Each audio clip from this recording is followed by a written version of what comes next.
The film starts with a shootout between two factions, one of whom is wearing night goggles. They work systematically to eliminate all of their opponents. Suddenly, the camera focuses on a man with a hairstyle that could be described as a mullet, whose name is James and who has just come out of a deep sleep. When the babysitter finally arrives, he greets his well-behaved baby, and then greets the babysitter. After a few days, James' friends come to take him away in an enclosed van that could seat approximately 5 people. Apparently, James and his friends are gearing up for a robbery, being armed with a number of different weapons. All of them were masked so as to conceal their faces. The moment they reach their destination, Mike gives the signal that the robbery operation is going to start. They start by rendering several of the security guards helpless, and then Mike takes the chance to scare the customers, chopping off one of the guards' fingers. Because of this, they are able to retrieve the code to the vault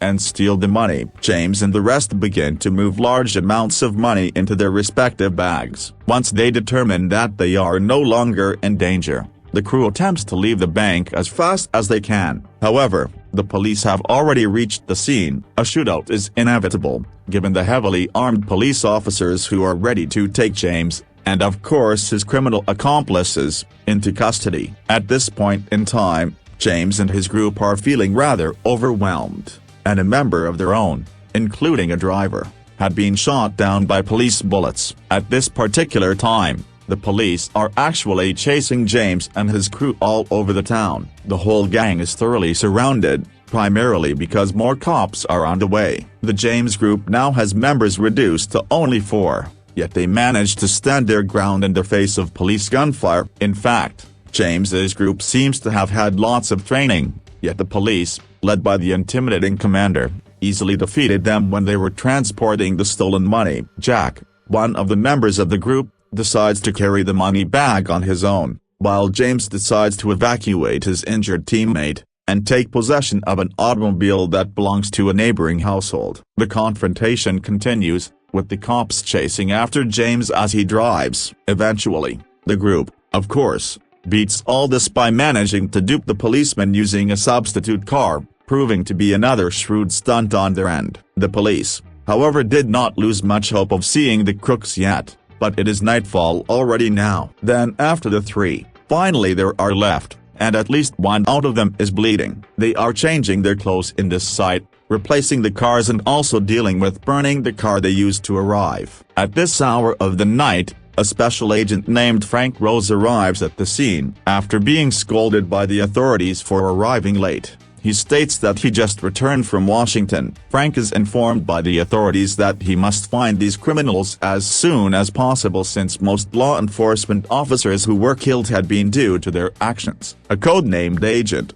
Giant, reasoned that they had not done otherwise but engage in gunplay because they could not reach Agent Frank earlier for communication. He informs that one of the robbers had received the most significant injury, and thus Frank proposes that they visit every clinic or physician in town, for he is sure that the robber must seek medical treatment. He further establishes a discovery that one of the gangsters, who used to be known as Fan, is none other than Venturi. Frank asks a bank employee who was in the bank during the whole ordeal, and may be able to give some useful information. One of them claims that some of the robbers had a Brooklyn accent, and that they are from the city. When they finish talking, Frank gets a call from his son, asking where he is, but Giant tells him that one of the cars is on fire along the river. Frank now accompanies Victor and Giant to go check it out. Elsewhere, James goes to the home of a man called Billy, who reacts powerfully and blames James for the previous occurrences,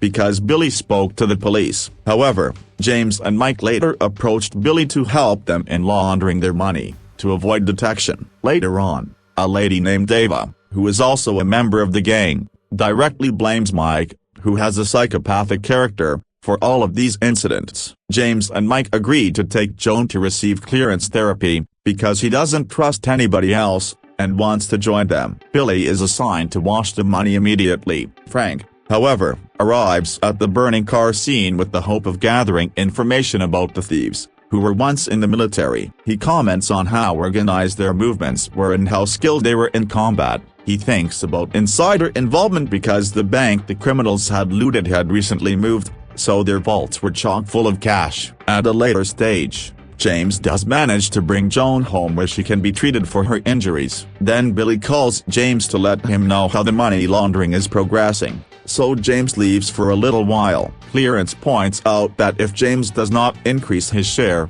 the deal will be harder, which James agrees upon. Simultaneously, Mike decides to bribe Clearance because he wants to take care of Joan in less respectable ways in order to protect Joan from the risk of eventually becoming a hassle to their operation. James takes the money, his heart heavy with the realization that without proper medical care, Joan will hardly survive. Mike begins to prepare his weapon and count the money. In the car, Ava asks James when he will return. He tells her he will be back soon to pick up Ava and Joan. He considers taking them to some distant place so that his little family could lead a peaceful life there. She is deeply touched by his idea, but within a couple of cars appear. It was the folks Billy had called for, who came along with some person called Brielle. A money exchange is taking place, and Mike finds that the amount of money he is receiving is quite minimal, resulting in a dispute. Brielle's gang even brandishes their weapons in an attempt to frighten James, but Mike takes the severe step of shooting Brielle's group dead,